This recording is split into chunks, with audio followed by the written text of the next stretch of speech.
While God is marching on, glory, glory, hallelujah, glory, glory, hallelujah. So what brings you out here today? Well, I'm really ticked at the direction this country is going, and I think we have to do something to change it, and that's what I'm here for. Excellent.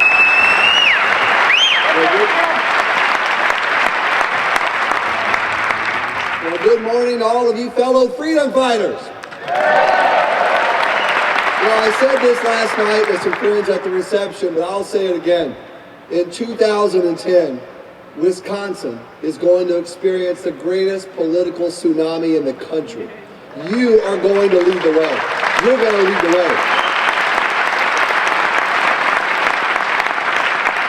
And speaking of leading the way, can we all just stop for a moment and say thank goodness for the Tea Parties like you that are sweeping this great country of ours.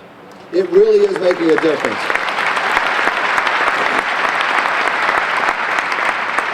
If you doubt that you're making a difference and that together all of us are making a difference, just think back to this past spring.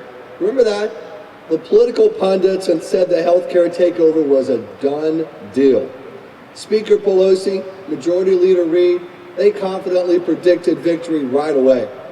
President Obama, remember him? He actually said the country's been waiting 100 years for government-run health care, and by August of last year, it was going to be a done deal.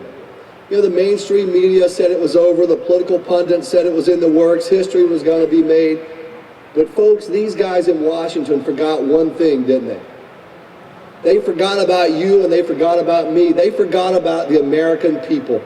And since the summer, the American people have had their say. And Mark Block mentioned it, but their message has been crystal clear to the political class of America.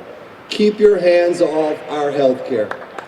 Keep your hands away from the most personal decisions we're going to be making in our lives. So last year, August slipped to Labor Day.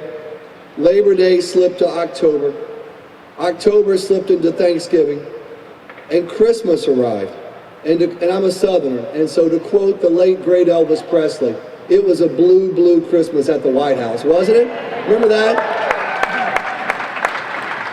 Then, if it could get worse for the White House, I guess it did, because the folks in Massachusetts held an election. And a guy named Scott Brown stood up and said, look, I know this is not the Kennedy seat, it's the people's seat. And if you send me to Washington, I'm going to be the 41st vote that kills this healthcare takeover. Remember that? And the people of Massachusetts elected him, and since then, we know what's happened. The American people are speaking to their elected class every way they can, through elections in New Jersey, in my home state now of Virginia, and in Massachusetts, through town hall meetings and tea parties, and through literally every political or every public opinion poll being published. It's coming back, no, we don't want this healthcare takeover.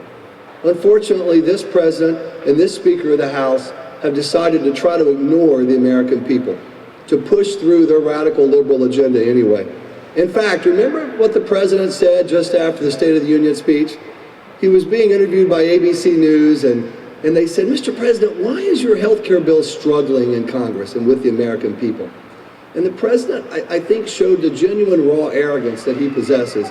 He said, the problem I've got, and he kind of bit his lower lip, the problem I've got, I just can't communicate my message effectively to the American people. Remember that? Well, Mr. President, we have news for you. You've communicated your message well. We've heard you loud and clear. We simply do not trust you with our family's health care. And that's why we're going to beat you on this. And I got to hand it to him. For a politician, he actually was kind of truthful. I mean, I'll give him credit for that. He actually said, look, I knew I was going to take some hits politically and in the media for leaving Canada to come down to the United States for this heart treatment. But I had a couple of choices. I mean, one, I could jump the line. I could jump the waiting list in my country and get treatment, but I would be attacked for that. Or two, I could go to the United States. And I did what was best for me.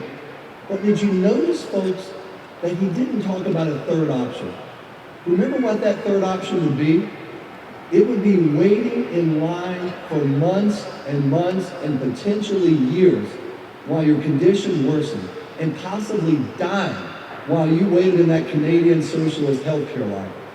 He knew that being a political elite, he didn't have to do that, right? But for average Canadians, they don't have that choice. And we've got to make darn sure that we don't let Speaker Pelosi and President Obama put us in those same lines, because we're not political elites. We're American citizens, and we would be in those lines, and we're not going to let it happen here. And we're going to win this battle in the next few weeks. And we're down to the end on this healthcare battle. Make no mistake about that. The House is going to vote soon, probably in the next 7 to 10 days. And that's the decisive vote. It won't be over if we lose that vote, but it will be decisive in the House at least. And that's why I know you've done so much. I know all of us have fought. I know at Americans for Prosperity, you saw the Hands Off Our Healthcare bus tour. We've done almost 500 of those rallies across the country. But we fought, you have fought on this battle. But we can't give up now.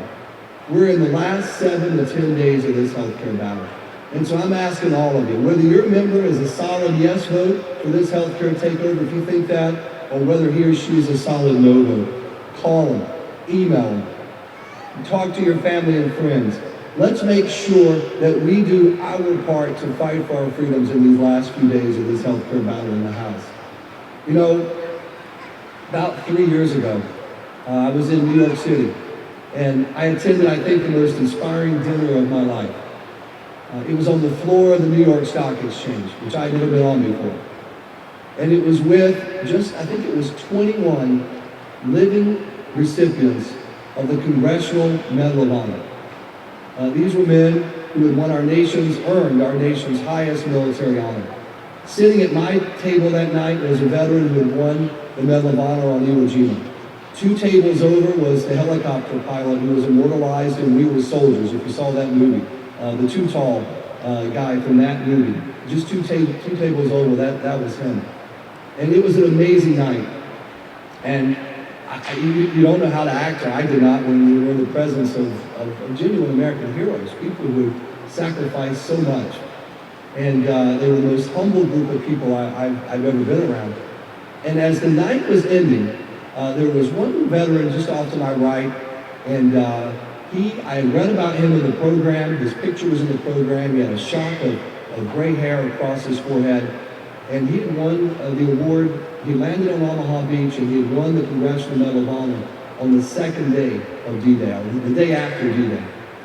And the crowd was dispersing. I walked over to him, and I shook his hand, and I just said, "Sir, I want to thank you for what you've done for our country and for your service." And it must have, that day when you earned that award, it must have been an amazing thing to do. And I'll never forget what he told me.